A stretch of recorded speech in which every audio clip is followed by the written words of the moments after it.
2018 নিদাহাস ট্রফির ফাইনাল। ভারতের দরকার 1 বলে 5 রান আর বলে সৌম্য সরকার। শেষ বলে ছক্কা হাঁকিয়ে কাপ জিতে ভারত।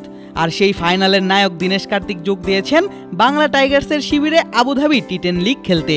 আর যোগ দিয়েই প্রশংসায় ভাসিয়েছেন বাংলাদেশের প্লেয়ার এবং দেশের ক্রিকেটারদেরকে। বিশেষ করে সাকিব আল হাসানের প্রশংসায় পঞ্চমুখ ভারতের সাবেক এই উইকেট কিপার ব্যাটার। বাংলা টাইগার্সকে দেয়া এক সাক্ষাৎকারে সাকিব আল হাসানকে নিয়ে বলতে গিয়ে কার্তিক জানান, সাকিবের অধিনায়কত্বে খেলতে পারবে ভেবে খুশি সে। সাকিব আল হাসান ক্রিকেটের অন্যতম সেরা অলরাউন্ডার। সে 3 ফরম্যাটে একজন শক্তিশালী ক্রিকেটার। আমরা সবাই জানি সাকিব কিভাবে বাংলাদেশকে বিশ্বের সামনে তুলে ধরেছে। তরুণ বয়স থেকে সে বাংলাদেশকে নেতৃত্ব দিচ্ছে এবং চাপের মুহূর্তগুলোতে দলের হাল ধরেছে। একজন ক্রিকেটার হিসেবে তার স্থান আমার কাছে সবসময় অনেক উঁচুতে। সে অনেক ভালো অধিনায়কও। তার অধীনে খেলবো এটা ভেবে ভালো লাগছে।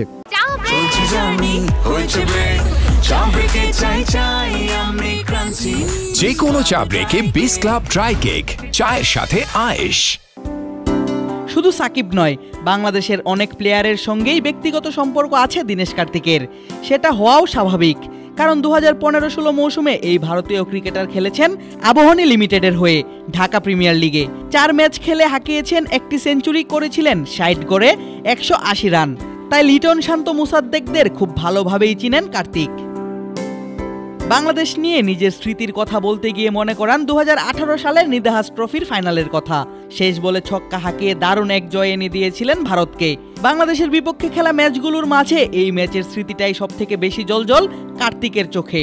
বাংলাদেশকে নিয়ে অনেক স্মৃতি আছে, কিন্তু নিদাহাস ট্রফির স্মৃতি সবসময় আমার কাছে স্পেশাল। যদিও বাংলাদেশের বিপক্ষে খেলেছি, কিন্তু সেই দেশের প্রতি আমার অনেক সম্মান এবং ভালোবাসা আছে। আমি সেখানে ঘরোয়া ক্রিকেটও খেলেছি। আমি জানি সেখানে কত ট্যালেন্টেড ক্রিকেটার আছে।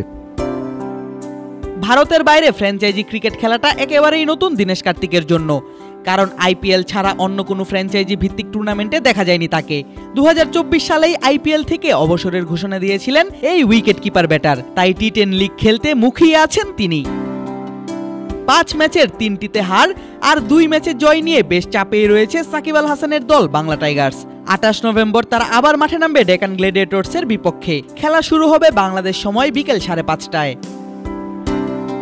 আদিব আশরাফ, ক্রিক ফ্রেন্জি।